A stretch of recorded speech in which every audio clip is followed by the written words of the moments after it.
Broad Stream Cast Communicators, ang naiba at kakaibang plataforma sa digital broadcast. Mula Luzon, Visayas, Mindanao hanggang sa iba't ibang dako ng mundo. Broad Stream Cast Communicators, ang sandigan ng sambayanan mula sa walang dabis at walang kulang na pagbabalita, paglilingkod, maglalahad ng mga mapagbuong komentaryo at usaping pambayan para sa kapakanan ng karamihan. Broad Stream Cast Communicators, tuwirang maglilingkod ngayon hanggang sa susunod na henerasyon.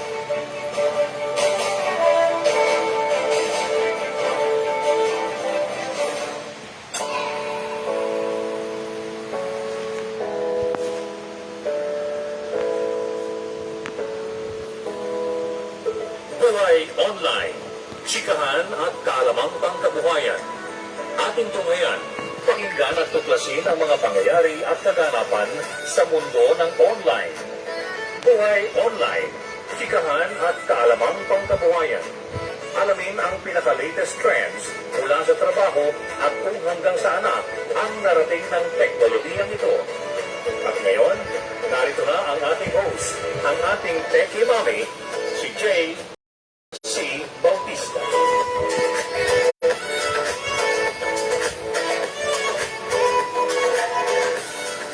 Hello. Good morning. Happy Wednesday, everyone. Magandang umaga po. Welcome to Buhay Online. And I'm so sorry. I still haven't fixed my technical glitch, yung OBS ko po, yung aking streaming software. For some reason po, on my laptop, hindi po ako makapag-live. I don't know why. See, as I'm showing you, okay, ayan o. This is my laptop, see? Ayaw. It says connect video source. Ayaw mag-go live for some reason, see? That's why I cannot broadcast from my OBS. Hindi ko ano yung aking mga graphics and all, but I'm still able to broadcast dito nga lang sa phone ko. Hi there! Ako si Jomar, watching from Cabanatuan City. Hello, welcome. StreamYard, kasi yung gamit ko OBS. It's the Facebook eh. I mean, I've been using this for years, pero for some reason biglang ayaw. Siguro, I will try a different streaming no? I don't know, basta I'll fix it. But anyway, yan ang problema ko. Hindi ako yung OBS ko, ayaw mag-live. Anyway, magandang umaga. Thank you. Welcome, Zomar. Hoping maging partner ko din po kayo for my Star TV Philippines. Oh, let's talk about that, okay? You can messenger me Star TV. All right, let's talk about it. Is this like Star Maker? But anyway, welcome sa show.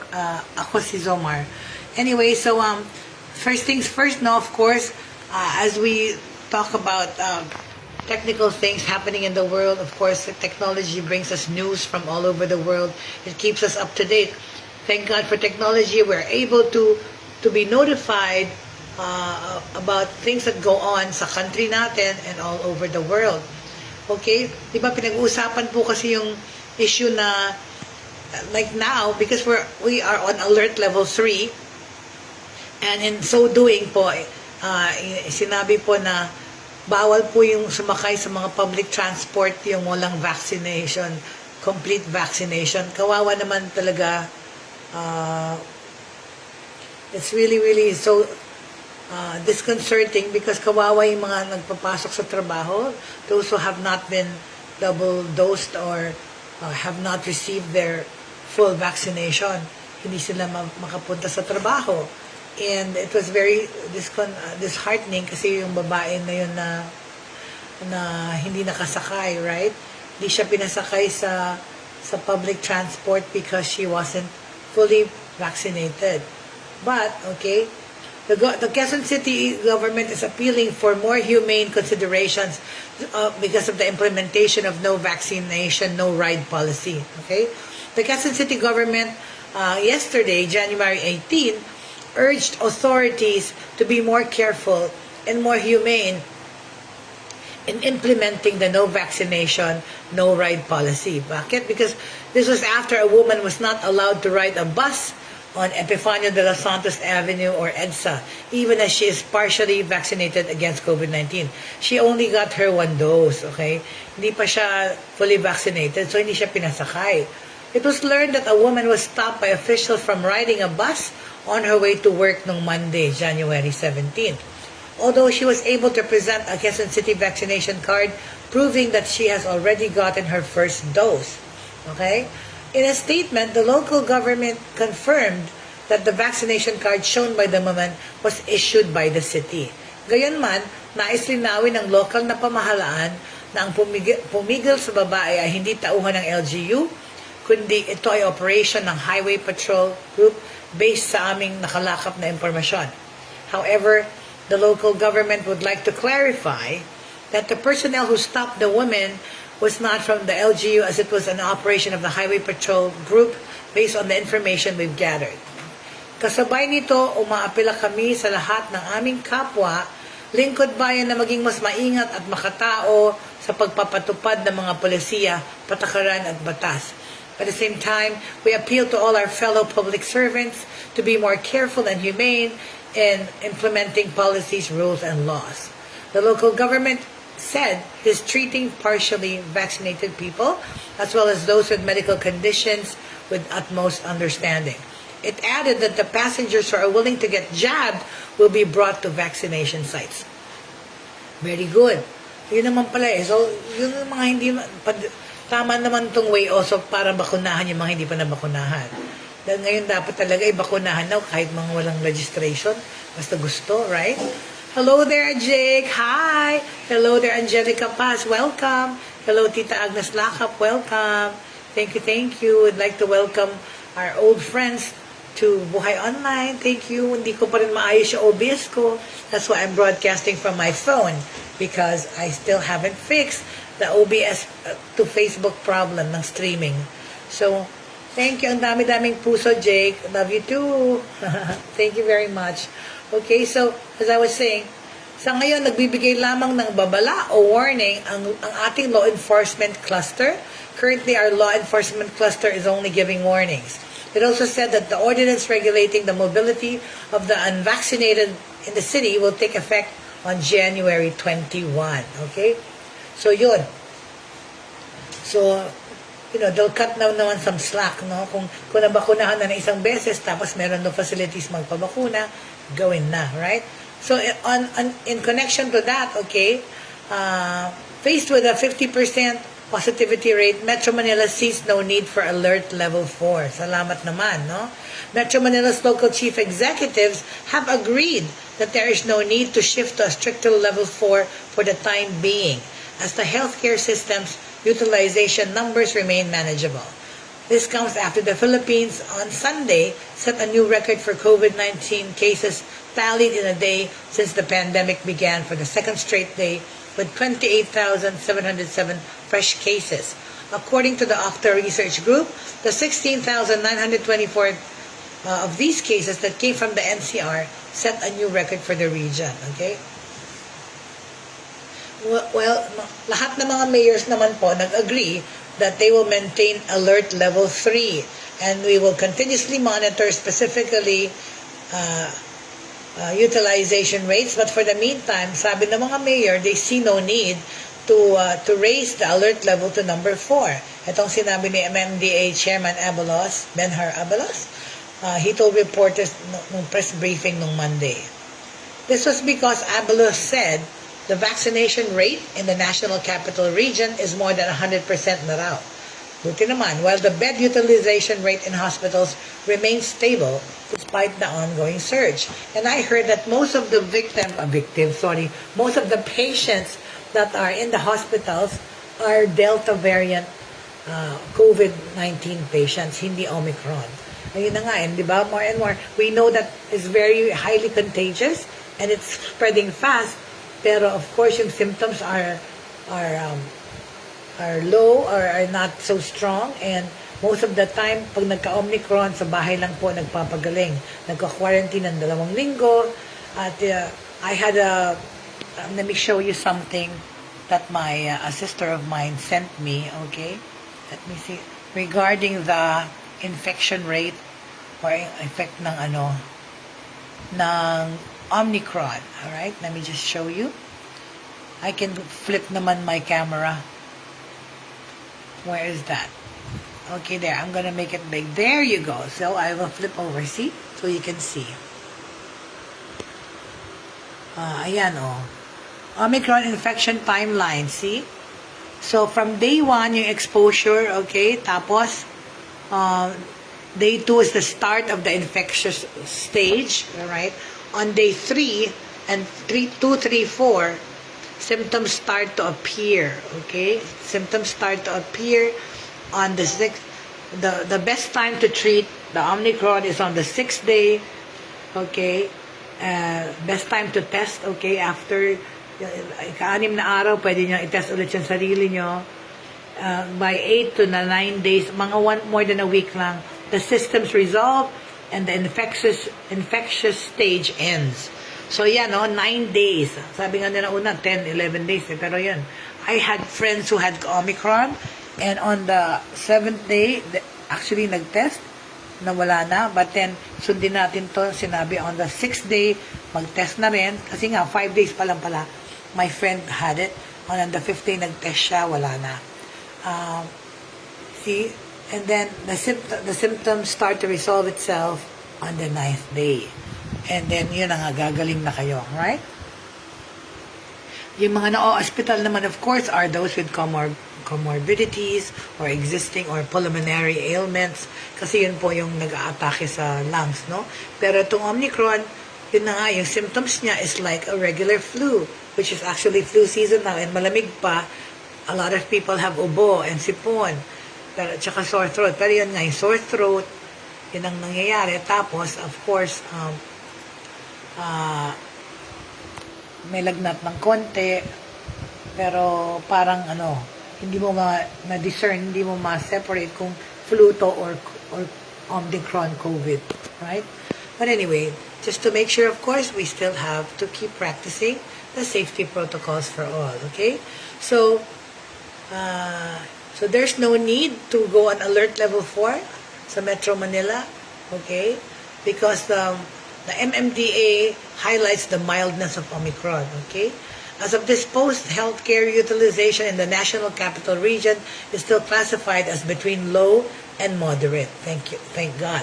Hospital beds were at 49% capacity and ICU beds at 51% capacity in Metro Manila as of Friday night last week. Under the Pandemic Task Force Alert Level System, Alert Level 4 is declared kung ang cases are high and increasing. Tsaka yung hospital bed and intensive care utilization and request is high. Hello there, Mr. Joey Ortiz. Buti na lang nakita ko yung icon nyo or yung avatar nyo. Hindi ko nakikita yung name nyo. So, hello there, Mr. Joey Ortiz. See, yun na nga, yung pag-utilization o yung paggamit ng mga beds madami, dun mo de-determine kung kailangan mag-alert level 4. But like I said, nowadays, pa lang, no? Yung Delta variant pa yung mga naka-confine.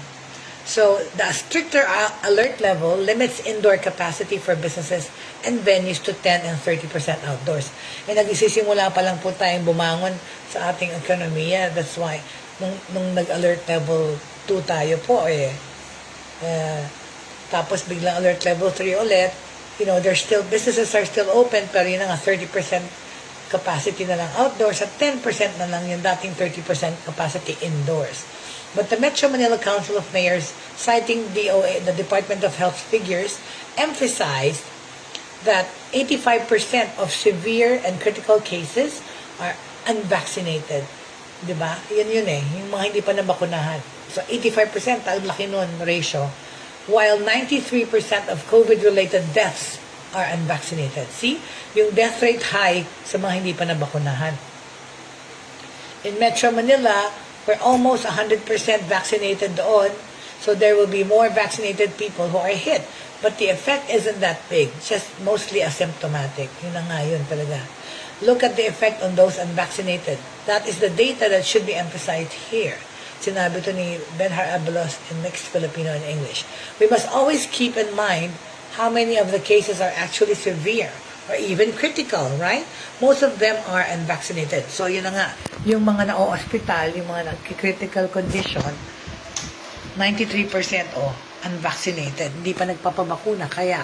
Okay?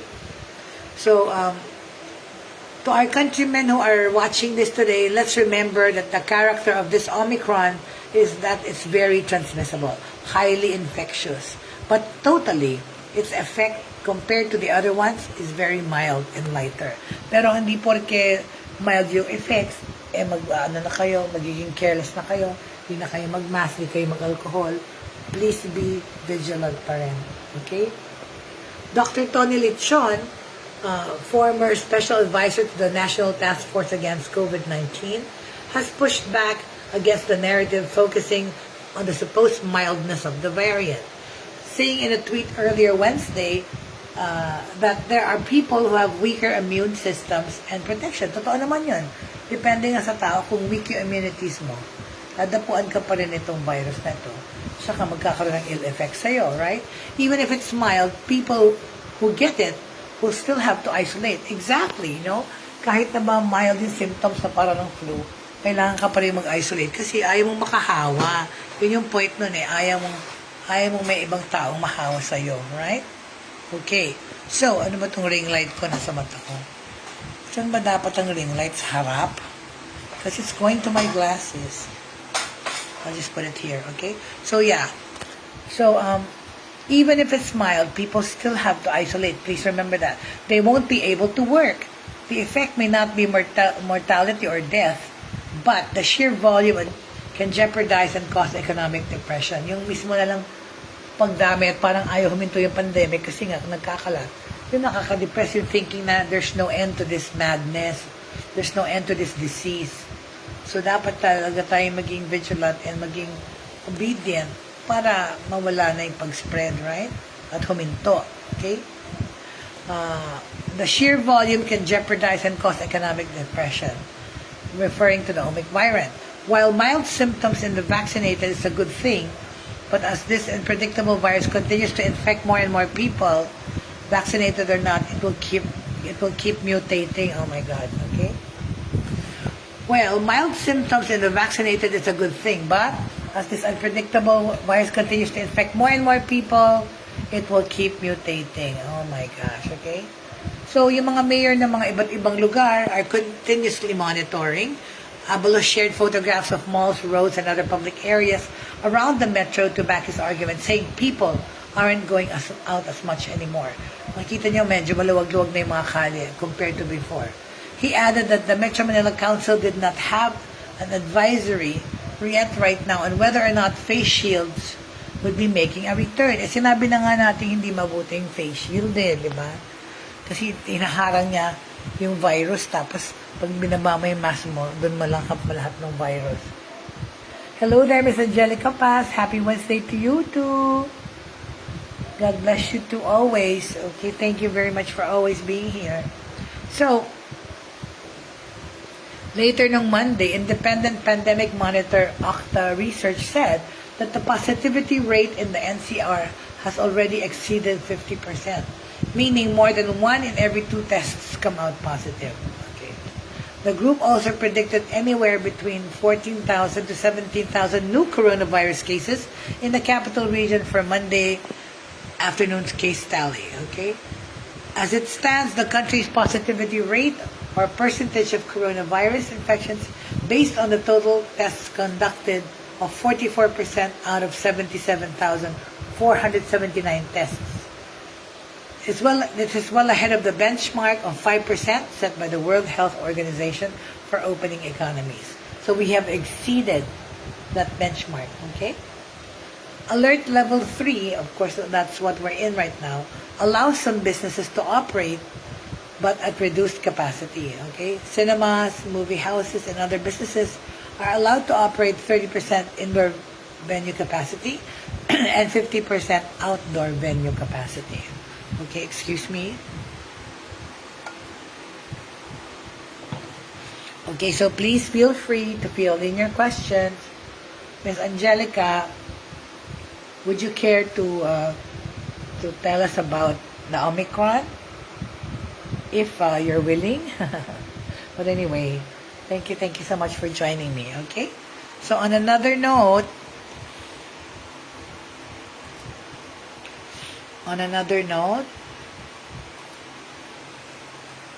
teka yung computer ko, okay? Okay.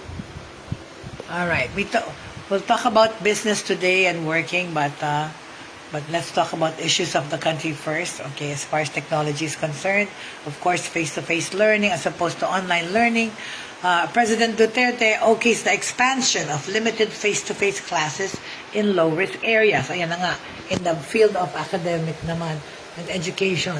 So, pumayag ng ating Pangulo na extend yung limited face-to-face classes sa mga low-risk areas. Damihan pa yung estudyante, okay? Because it seems successful. President Duterte has approved the recommendation of the Department of Education to expand limited face-to-face classes in areas under levels 1 and 2. Ayan po. Okay? Ayan po ang scenario sa eskwela. Okay? Social distancing. So, isang desk, isang bata. Tapos meron pang plexiglass or plastic na naka-in between them para wag magtalsik yung mga laway nila when they're talking in the classroom. But as they said, nakamaskara rin yung teacher. So sometimes they say they can't understand what she's saying, but then they're just gonna have to make it better between them. Alright? So yan yung Okay?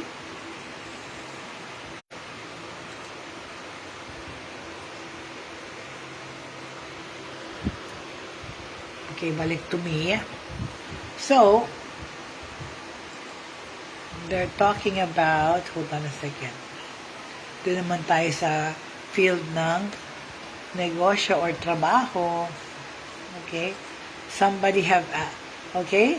So, yeah. So, Miss Angelica Paz said, she just returned to work po today, Ma'am Jay. Thank God my medical checkup turned out real good.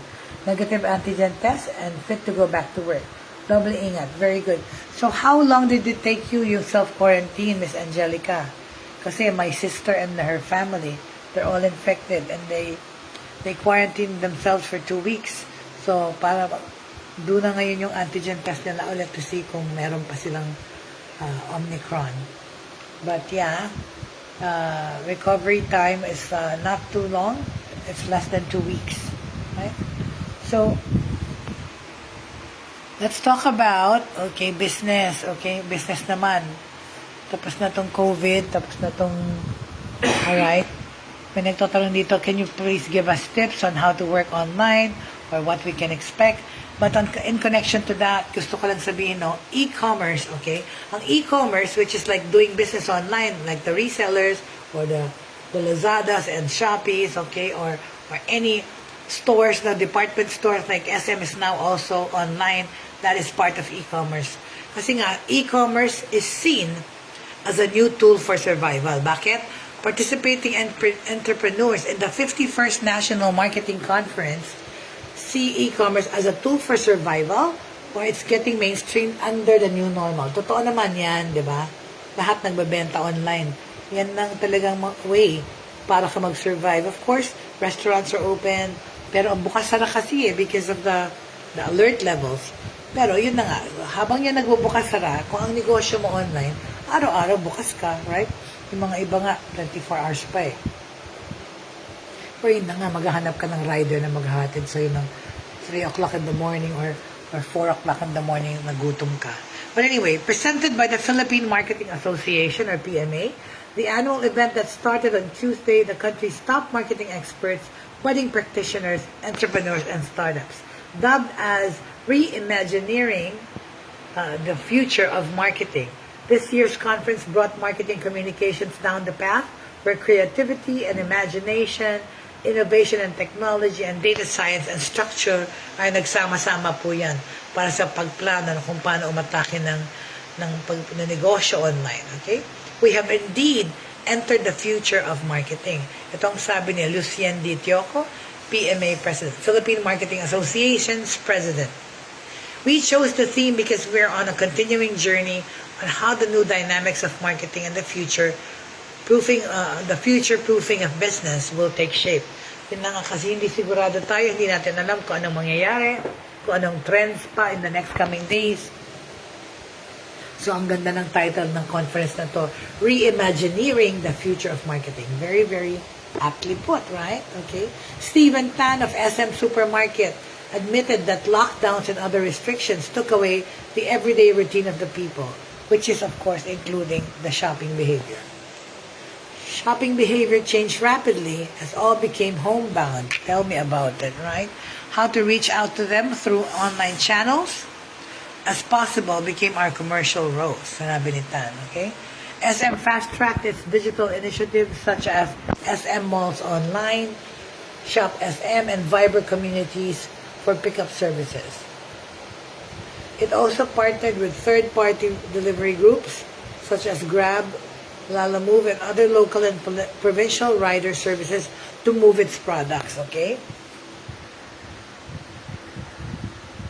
Alright.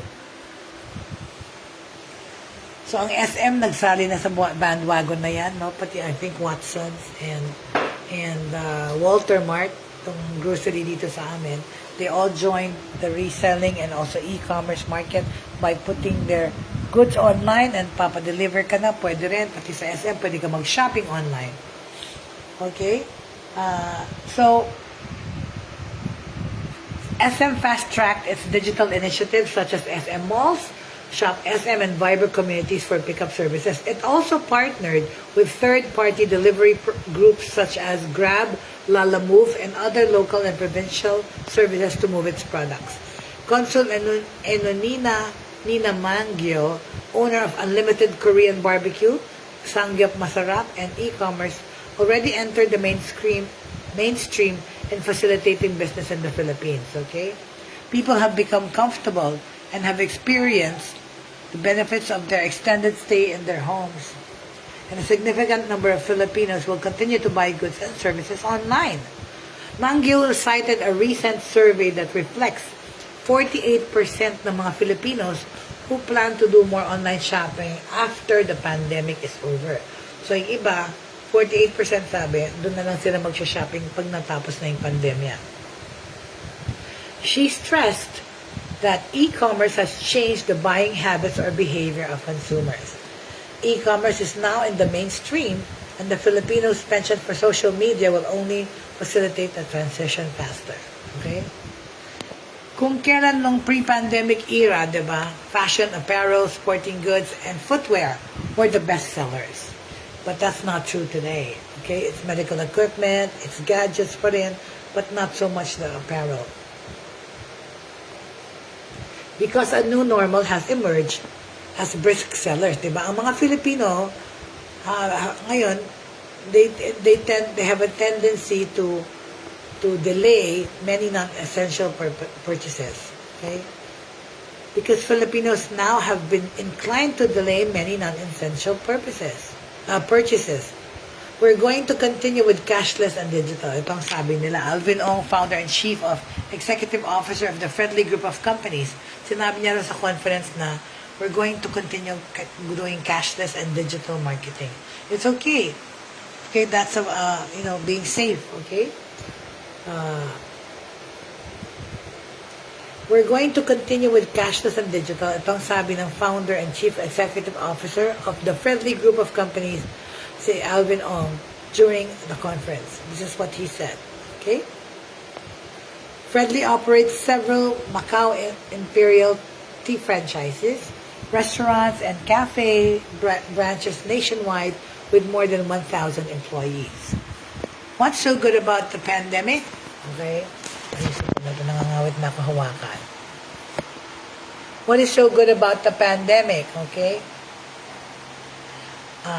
What Ong said is that businesses were encouraged to learn cashless transactions. Okay? Yun na yun. Makagamit na ng GCash or ng PayPal or anything. Basta wag ka maghawak ng pera physically. Pwede mo ma-transmit. What's so good about the pandemic, Ong said, is that businesses were encouraged to learn to use cashless transactions. Before the pandemic, I don't think people were willing to try out GCash. what's so good about the pandemic, Ong said, is that businesses were encouraged to learn nga cashless transactions. So ito, no, before the pandemic, I didn't think people were willing to try out GCash, Pay Maya, but we were pushed to learn by the pandemic. Okay? So somebody said, I think this is a good thing for our business because moving forward, it's something that we will continue to practice and something that we will promote. Alright? Sinabi pa ni Ong na ang pandemic has forced him to be creative and innovative. Diba? Lahat naman tayo, right? Because of the pandemic, we were given more time to reflect. Okay? Reflect and re-examine our lives and find out what else we can do in this lifetime. It made a lot of people realize that, staying home is not just the option, okay, every day. Of course, you have to be safe and stay home, but you gotta go out there and smell the coffee, right? You gotta be out there to interact, pero syempre with masks and on, okay? Okay, so Ong added that Macau Imperial Tea is the first player to launch a reusable cup in 2017 for their milk tea products. Oh, I see. We used to enjoy milk tea in a sealed plastic cup. But when Macau Imperial Hotel entered into the Philippines 2017, we actually introduced a very type of reusable cup. And even up until now, every quarter we launch a new series for people to look forward to. So I think greatly, it's very important and very important motivation. Okay? So yan nga. So ngayon, kung noon gumagawa ng milk tea in a plastic cup, so nung lumabas yung Macau Imperial Tea, they use different types of reusable cups. And even now, every quarter we launch a new series for the people to look forward to. Because we can all be creative about this. Okay? Okay. Wait a minute. What happened? Alright, so, yun, pinag-usapan na po natin yung tungkol sa alert level, hindi tataasan. Tapos pinag-usapan din natin yung tungkol sa mga hindi makasakay ng sasakyan because they're not vaccinated. Well, you have to give some provision for that naman or consideration, okay? Na hindi makapasok sa trabaho. Anyway, welcome to the show, friends. Thank you so much. So, what else did we tackle in the Philippines? Okay, that's done. We talked about that. And I have some... Oh, that's already done also regarding the vaccination. What is it? Wait, somebody's texting me. Yeah, the government, Quezon City is appealing already, yes, for the reconsideration of those people na sumasakay na hindi kompletong bakuna. Okay? Very good. So, now let's talk about jobs online and the things that we can do and yung mga do's and don'ts, okay? Oh yeah, yesterday hindi natuloy nga pala yung news ko about us preparing for more digital fraud and unauthorized data exploits sa 2022. Ayan po yung ating kailangan i-watch out for because we're online, we're mostly online. Marami pong hacking na nangyayari, maraming cyber theft. We will discuss that another day, okay? So, patuloy tayo ngayon tungkol sa negosyo at pagtatrabaho. Okay? Okay? So, we said that e-commerce is a perfect tool for survival this year. Totoo naman yan. Okay? So, we go to working. We talk about e-commerce. We talk about now what are the... I'm supposed to have Shrey Sharma here with me today, pero hindi ko nga kasi po maayos yung aking OBS, kaya hindi ko siya maisama dito sa aking broadcast, no? I don't know how I can do that. But anyway, I will fix it. I will study it mamaya para maging yung pagka-Techiemommy ko naman kunyari ay magamit. Okay, so how to start an online business, okay? This is one of the texts that I got na pag-usapan now, which we already discussed last year. But of course, I'm willing to talk about it again. Bakit hindi, right? Alright, so planning to make money at home by starting an online business. Okay, of course, it's going to be a bold move, but then for some people, it's a must, okay? Those people that have physical stores, meron ng pop-up stores na tinatawag because it's all up in the air. Hindi ka kailangan magrenta. Those are pop-up stores and we sell online. But it's a bold move you're making, but guts alone, okay, will only take you so far. Hindi lahat guts lang, okay? That's because many other things make business work. Maraming consideration, maraming kailangan isipin bago ka maglagay din ng negosyo online, okay? So many that they can easily overwhelm mga first-time na entrepreneurs. It doesn't help that 30% of startups fail in their first 2 years, okay? While the others may sound discouraging, while the numbers may sound discouraging, they can also motivate aspiring small business owners to be careful and strategize in their every decision and action, okay? The key to the success of your online business starts right now, okay? Make the process less overwhelming and more systematic. Ayun naman ang make it more systematic. Anyway, yun na nga. Kailangan na iprito yung aking ulam. Yung aking mabutihing may bahay din bang tawag doon, baby? Is may bahay only for women or may bahay is the same? Mag-hello ka. Nasa phone tayo eh. Okay? Yan ang aking personal cook. And my my personal assistant, my partner, my personal cook. At yung aming pusa nasa labas, umiiyak para pumasok. But anyway, so, the key to the success of your online business is starting it right. Dapat umpisahan ng tama. Make the process less overwhelming and strategize and make it systematic. Okay?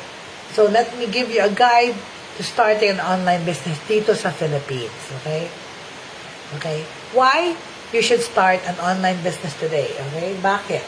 Still on the fence about starting an online business? This reason should convince you to start your online business. Unang-una, ang dapat yung gawin ay dapat easy and affordable setup, di ba? Kailangan, you should start an online business because of the endless possibilities. Moreover, ang pag-umpisa ng online business is inexpensive. It's less expensive at saka easier.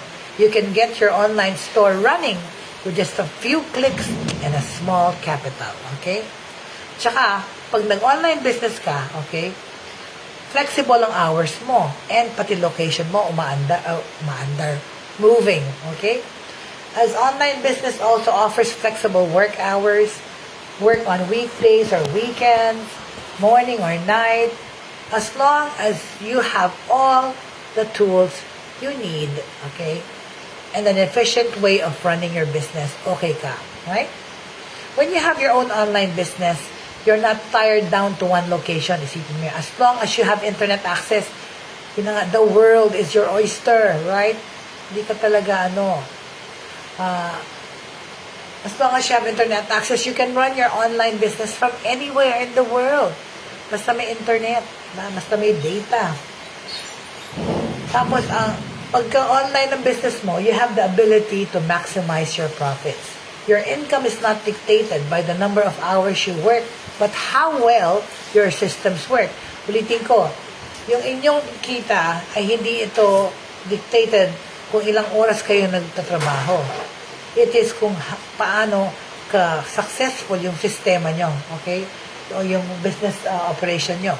If you have a good website with lots of traffic, or if you employ effective digital marketing and advertising strategies, you can generate and increase your income even if bawasan nyo yung work hours nyo. Bakit? Oo.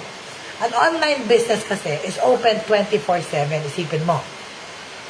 Even when you're not online, ay gumagana yung negosyo na to. And you can reach customers from anywhere in the world. Kasi nga, because of technology, right? So, how do you start an online business? Let me walk you through 10 steps of how, okay, to start an online business, okay? We have 10 minutes, okay? Well, let's start it. Pag hindi po natapos na yon, tutuloy natin bukas sa pag-uusap na ito, okay? Unang-una, number 1, to start an online business is define and understand your target market. Yep. Define and understand your target market. Very important. So, you have a great business idea, okay? Meron kang magandang idea. Anong gagawin mo sunod? Start with knowing your market. Alamin mo muna ang market mo. Avoid making the common mistake of would-be entrepreneurs. Sourcing their products without doing market research first. Hindi ba dapat unahin mo munang i-research yung pagbebentahan mo bago mo i-order yung mga produkto mo? Okay? Start with knowing your market. Okay? Unang-unang tanong mo, sino ang target mo? Sino ang customers mo? Sino ba ang tina-target mo? What are their needs and biggest pain points, right? How will your online business solve their problem? Kasi yun nga, alamin mo yung kailangan ng market mo. So, yung negosyo mo ba makakatulong mag-solve ng problema nila? O yun, yung mga pagkain, diba?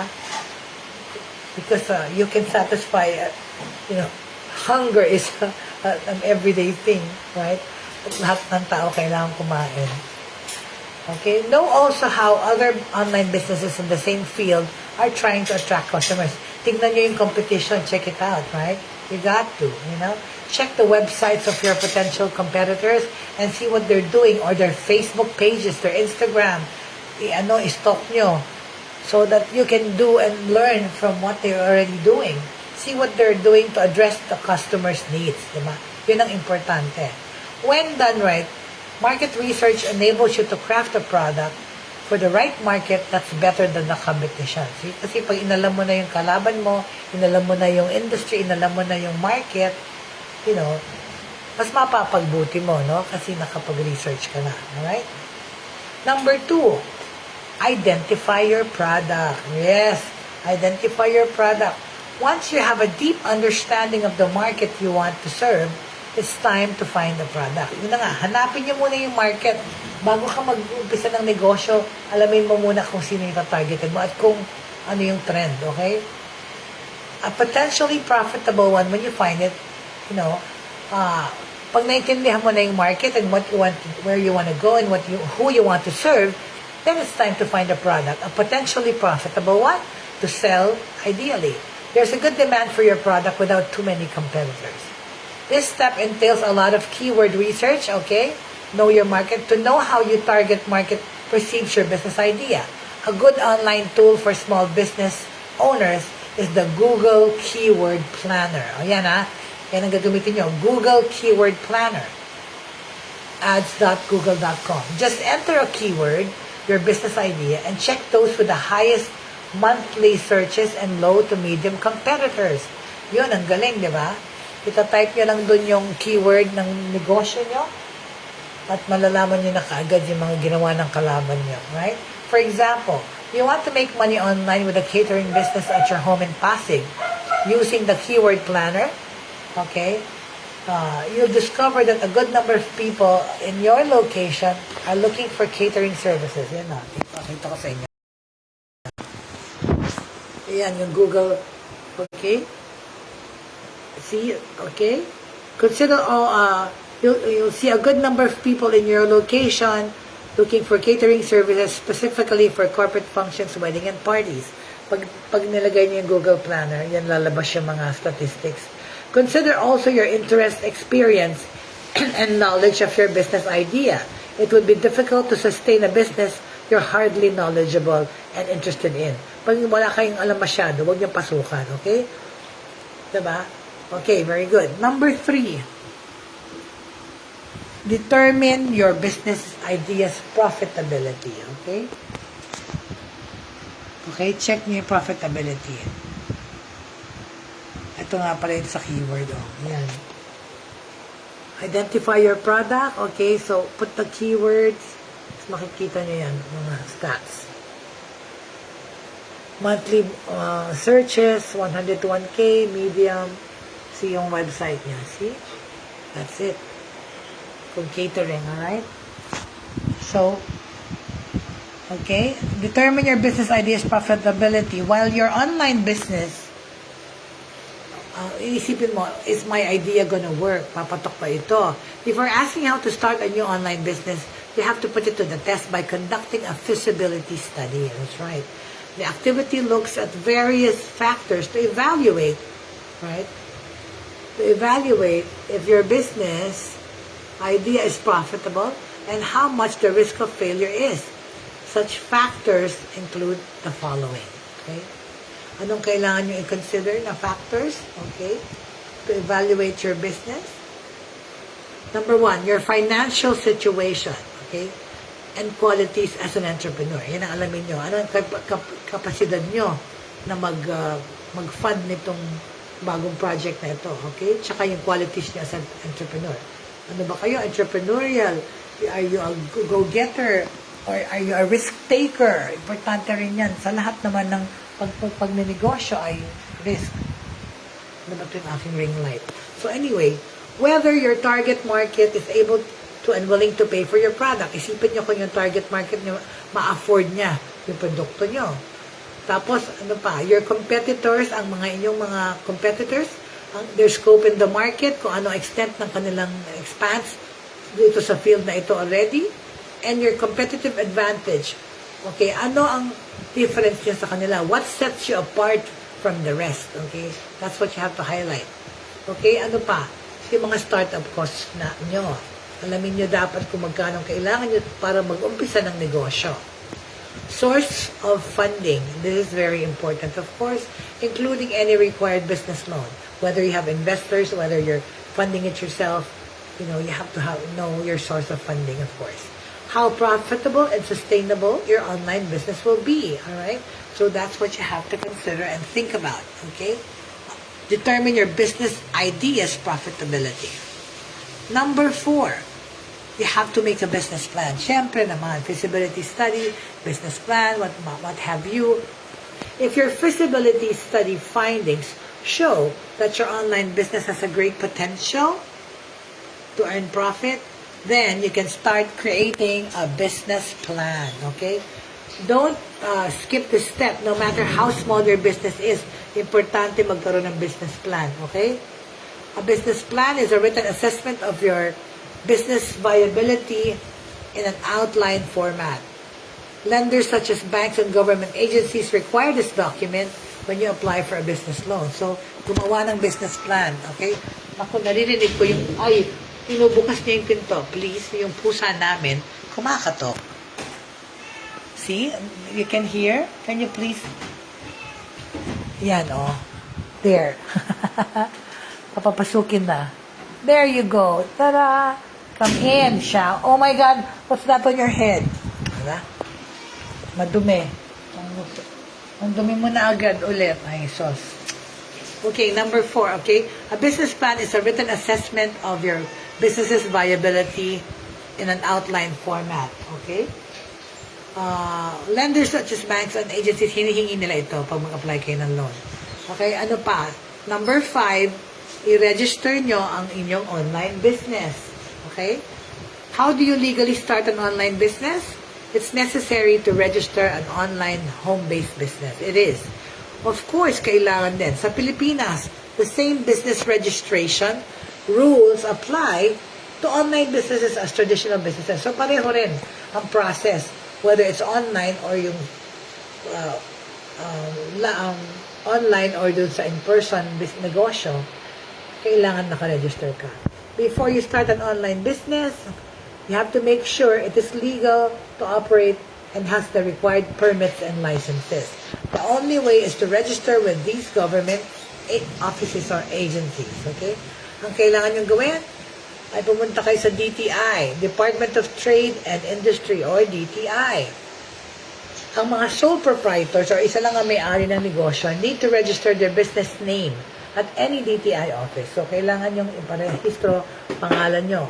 Like my consultancy, I have po a Bautista consultancy firm that I registered as a sole proprietor. Pero doon po yung nakaregister sa Marikina where I used to live before I moved here to Pampanga.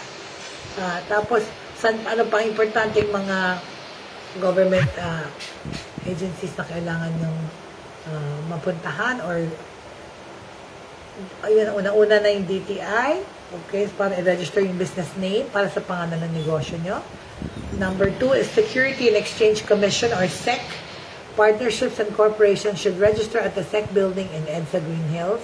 Kailangan nyo pong register kung kayo po ay korporasyon, alright? Maraming, 5 at least na board members.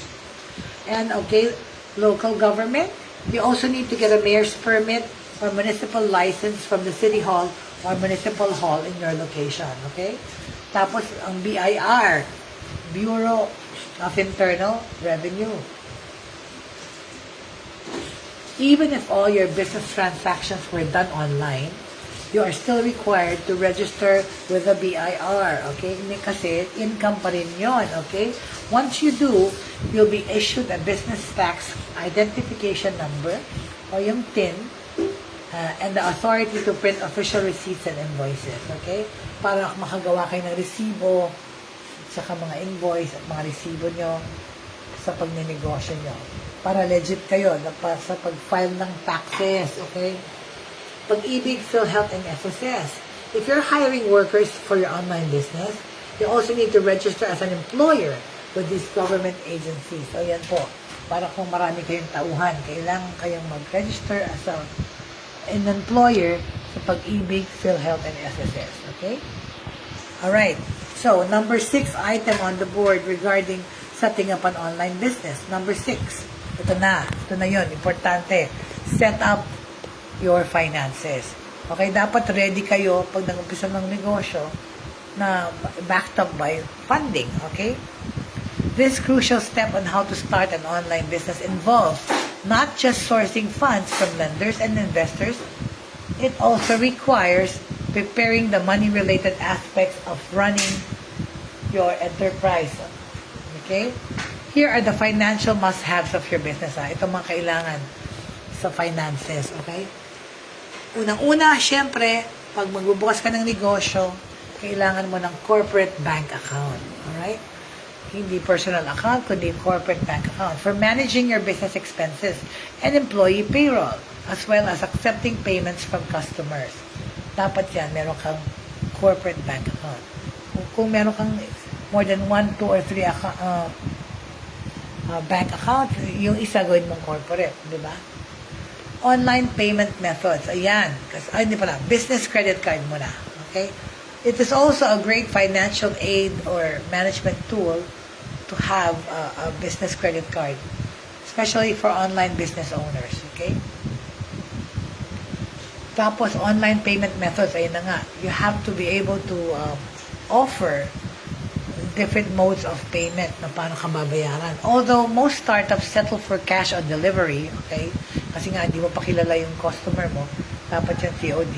It's also good to offer your customers more convenient ways to pay for their purchases and online using debit, prepaid, and credit cards.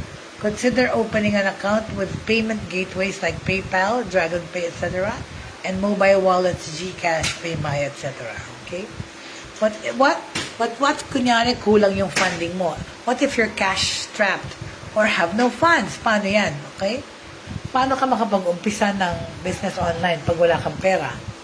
Well, it's true that even a small business online, you can start, with the least capital.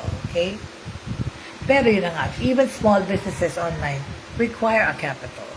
Online sellers can consider getting a personal loan to raise funds for their new business and pay for everything needed to be operational. To find the best loan for your business, compare loans easily and for free through MoneyMax. Okay? Number 7 naman, okay? Now, this is number 7, is when we look for suppliers, right? To sa punto na ito, you've decided on the right product to sell, alam mo na kaya ang gusto mong ibenta, and na-secure mo na yung money to cover yung startup nun, or yung pagpuhunan mo. Ano ba yan? I am catching a cold. It's my allergies, actually. Malamig kasi, di ba? In the 20s tayo, why? Imagine the Philippines, kahapon, 20. Kaya palang lamig-lamig kagabi. Anyway, yan, my sinuses are acting up. But anyway, so, kunyari na secure mo na yung pera mo para pamuhunan mo or to start up your business, including your initial products na pagbibili, okay? Now it's time to source your physical products, materials, equipment, and other things you need to get your online business going. Identify and find legitimate suppliers and wholesale distributors that sell high-quality items at reasonable prices. This will allow you to offer competitive prices to your customers while still earning a profit, okay? So, how will you find, paano ka makakahanap ng mga good suppliers, okay? How will you find good suppliers for your online business? Well, unang-una is, of course, you research, you find out, you Google, tapos i-check nyo, i-verify nyo po yung company, kung gaano katagal sila sa industry, at yung mga na-service na nila, yung kanilang parang resume online, whatever. And ask for recommendations from people, okay? You can ask for recommendations from people you know. You may also check the internet, particularly buy and sell websites, and attend online bazaars and trade events in your industry. So yan po, paano tayo makahanap ng suppliers, yun. Of course, online, thank God, use technology to your advantage. Look for suppliers online at ask for recommendations. Step number 8, establish your delivery methods. Ito, importante ito, okay? Okay, I have 3 minutes to discuss this. All too often kasi, logistics is just an afterthought for people who are starting an online business. After all, pwede ka kasi kayong, di ba, yung mga nagre-resell, may mga meetups with customers to deliver goods when you're just starting out. Uso yung mga meetup, o yung pagka nagbabuy and sell ka.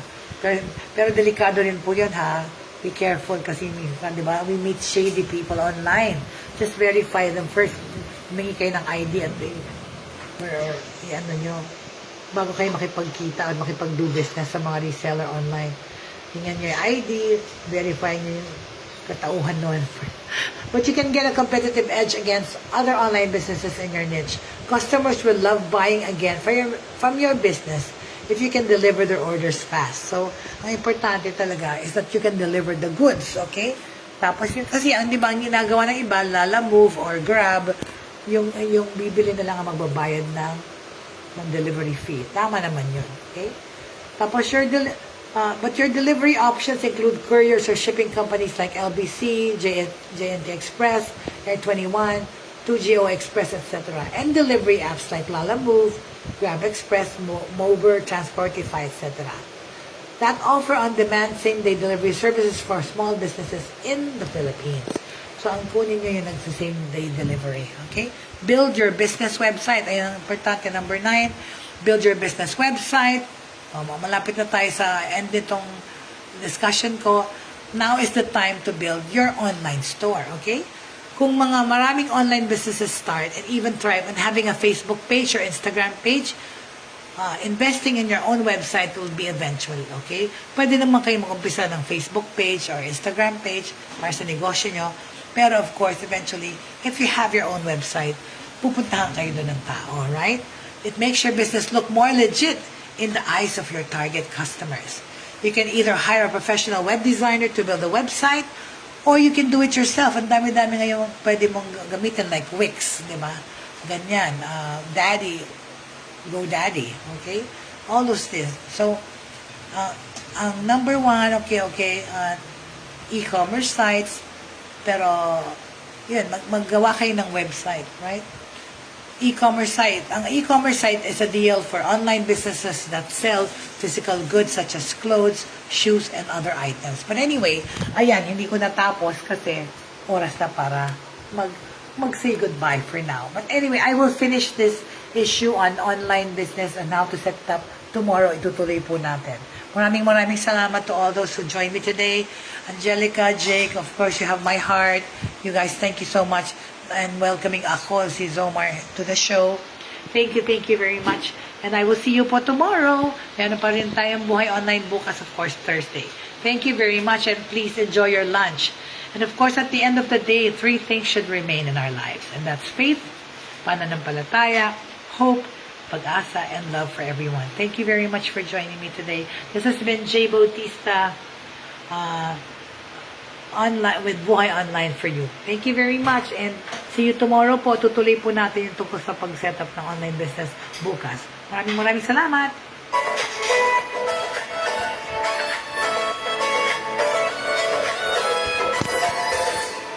Inyong natunghayan at napakinggan ang mga makabagong pamamaraan sa mundo ng Lunchtime na po. sa pamamagitan pa rin ng Broad Stream Cast Communicators. Hanggang sa muli, maraming salamat po.